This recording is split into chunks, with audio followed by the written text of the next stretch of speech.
ଆଇଲ ଆଇଲ ବୁଲିକି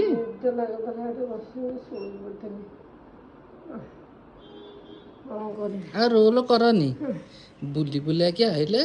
କହିଲେ ମୁଁ ଶୋଇଥିଲି ନିଦ ମାଇଲା ତମ ବୋହୂ ଆସିଲା ଦିନଠୁ ତମର ଆଉ ପାଦ ଘରେ ରହୁନି ଖାଲି ବାହାରେ ବୁଲୁଛ ଖାଲି ଘରେ ରହୁଛି ଆଉ ଟିକେ ହବ ସେମିତି ଆଉ 20-22 ଦିନ କାଳ ମରି ପଡ଼ିକି ରୋଷେଇ କରୁଥିଲ ସେ ଯେମିତି ଆସିଲା ତମେ ତୁ କହିଛୁ ତମର ଛୁଟି ଦିନ ସେ ମୁଁ କିଛି ଛୁଟି ନେବିନି ଛୁଟି ବୋଲି ଯାଇ ବାହାରେ ବୁଲିବ ଆଉ ଛୁଟି ମାନେ କଣ ଘରେ ଘରେ ବସିକି ଆମ୍ବ ଖାଅ ପେପର ପଢ଼ ଘରେ ହେରା କଲେ ପୁଣି ଇଆଡ଼େ କରିବାକୁ ପଡ଼ିବ ମୁଁ ଏଇ ସବୁ କଥାକୁ ପଳଉଛି ଯଦି ଗଲ ଗୋଟେ ଅବେଳା ସମୟରେ ଆଇଲ ଆସି କେତେ ବାଜିଲାଣି 1:30 1:30 ଯାଇଥିଲ କୋଉଠି ଆଣ୍ଟିଙ୍କ ଘରୁ ଯାଇଥିଲ ଆଉ ତାଙ୍କ ଘରେ କ'ଣ ମାଗିକି ଖାଇଦେଲନି ନାଇଁ ସେ ଉଠେଇଦେଲେ ଭାଉଜ ଶୋଇଛ ଉଠିକି ଯା 1:30 ହେଲାଣି ତମେ କହିଥାନ୍ତ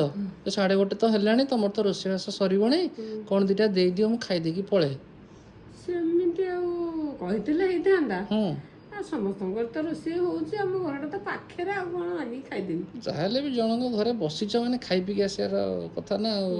ସେ ଦବା କଥା ଗୋଟେ ଇଏ ଦୃଷ୍ଟିରୁ ମାନବିକତା ଦୃଷ୍ଟିରୁ ଦେବା କଥା କ'ଣ ଘର ଆଡ଼େ ଯିବ ସେଠି ଖାଇକି ଶୋଇପଡ଼ ନା କାଲିଠୁ ସେଇଆ କରିବ ଯଦି ବୁଲୁଛ ତାହେଲେ ଖାଇ ପିଇକି ଆସ ଠିକ୍ ଅଛି ଆମର ଇଆଡ଼ୁ ହେଲେ ଗୋଟେ ମିଲ୍ ଆମର ବଞ୍ଚିଯିବ ନା କାଲିଠୁ ବସିବା ପାଇଁ ଏଥିରେ ପୁଣି ଖାଇବାକୁ ଆଶା ଆଉ ଏଟା ଠିକ୍ ନୁହଁ ମଲା ଆମେ ଗେଷ୍ଟ ହିସାବରେ ଯାଇଛୁ କମ ଗେଷ୍ଟ ଦିନେ ଅଧେ ଯିବେ ଡେଲି ଯିବେନି ଗେଷ୍ଟ ଡେଲି ଗଲେ ରେଗୁଲାର ଏସି ଲାଗିଲେ ଥଣ୍ଡା ହେଇଯିବ ତମେ ବି କହିବ ମୁଁ ଆସିଛି ମାନେ ଏସି ବି ଚଲେଇବ ମୁଁ ଥଣ୍ଡାରେ ଏଠି ବସିବି ସିଏ ଆଉ ଲାଷ୍ଟକୁ ଆଉ ଗେଟ୍ ଖୋଲିବେନି ସେମିତି କେମିତି ହବ କହିବେ ଦେଇଦିଅ ଆମେ ଏଇଠି ଦେଇଦେବୁ ପଛେ ତମେ ଆଉ ଆସିଲେ ଆମ ଯାହା ଯାହା ଘରେ ଏଇଠି ଏସି ଆମର ଲାଗିଛି ଆଖପାଖରେ ସମସ୍ତଙ୍କ ଘରେ 10 ମିନିଟ୍ ବସିକି ପଳେଇ ଆସ ଏମିତି ଆଗ୍ରହ କରି ବସେଇବି ମତେ 10 ମିନିଟ୍ ବସିବେ ସମସ୍ତଙ୍କର ଗୁଣ୍ଡେ ଭାତ ଖାଇକି ପେଟ ଫୁଲ ହେଇଯିବ ସେମିତି ଅଛନ୍ତି ଲୋକ ମତେ ବସେଇବାକୁ କେମିତି ମୋର ସ୍କିମ୍ ଦେଖୁଛ କେମିତି ସ୍କିମ୍ ମୋର କେମିତି ବୁଦ୍ଧି ମୋର ଖାଇବା କିଛି ନାହିଁ ମାଡ଼ ନା ଆଉ କିଛି